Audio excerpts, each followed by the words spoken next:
Perkenalkan, kami dari kelompok 1 yang beranggotakan Bartolomeus Hasudungan, Fitri Maharani, Mutmainah, dan Siti Azhar Mulia. Di sini kami akan menjelaskan secara singkat materi praktikum analisa farmasi kuantitatif mengenai instrumentasi. Instrumentasi adalah ilmu yang membahas tentang konsep dasar berbagai instrumen yang digunakan dalam sistem pengukuran. Metode pengukuran spektrofotometri adalah berdasarkan absorpsi cahaya pada panjang gelombang tertentu melalui suatu larutan yang mengandung kontaminan yang akan ditentukan konsentrasinya. Metode perhitungannya yaitu ada dua macam. Yang pertama single point calibration, yaitu satu variasi konsentrasi, dan yang kedua multiple point calibration, yaitu minimal 3 variasi konsentrasi.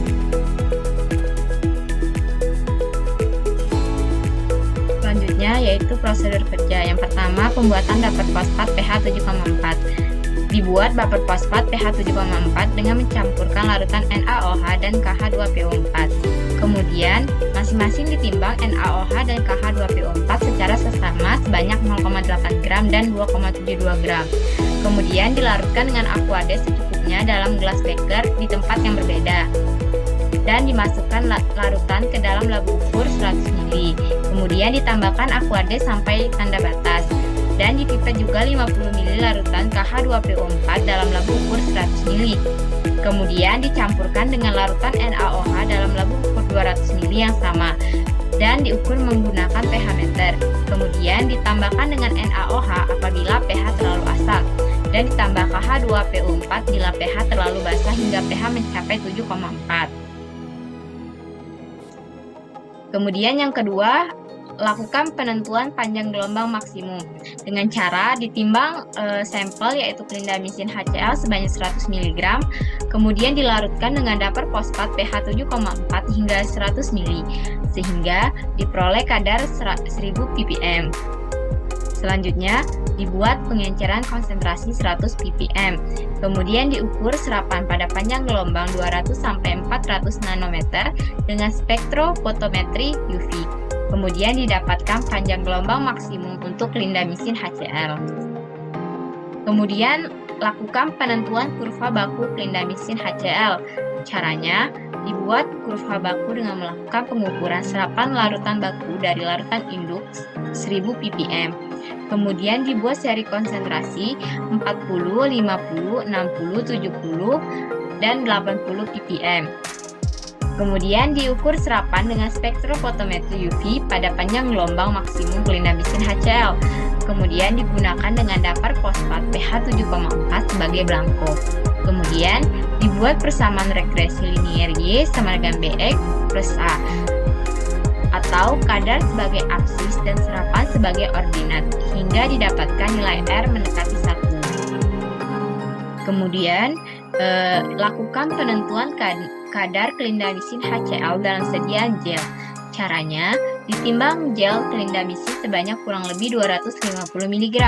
Kemudian dimasukkan ke dalam labu ukur 25 ml dan ditambahkan dengan dapur fosfat pH 7,4 hingga tanda batas dan didapatkan konsentrasi 10 mg per mili atau 10.000 ppm. Selanjutnya diencerkan untuk mengukur kadar clindamycin HCl dalam gel menggunakan spektrofotometer UV vis pada panjang gelombang maksimum. Kemudian dilakukan pengenceran hingga mendapatkan nilai absorbansi dalam rentang 0,2 sampai 0,8. Kemudian dihitung kadar clindamycin HCl dalam gel berdasarkan persamaan regresi yang telah diperoleh. Pengukuran harus dilakukan 3 replikasi.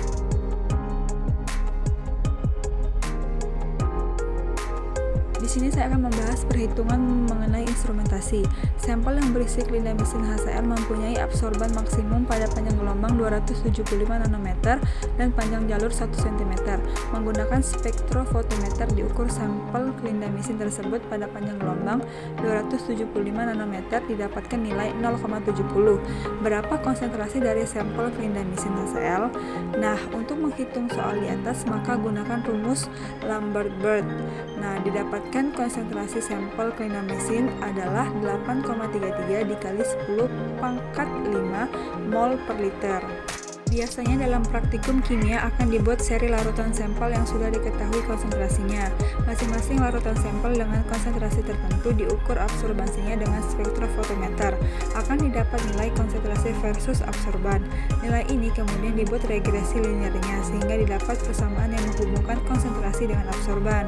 Dibuat seri larutan baku dari zat yang akan dianalisis dengan berbagai konsentrasi. Masing-masing absorbansi dengan berbagai konsentrasi diukur, kemudian dibuat kurva yang merupakan hubungan antara absorbansi. Setelah kita mendapatkan konsentrasi dan absorbansi dari masing-masing seri, maka kita membuat kurva kalibrasi dan didapatkan persamaan Y sama dengan 0,24507X ditambah 0,02973 dengan R 0,998.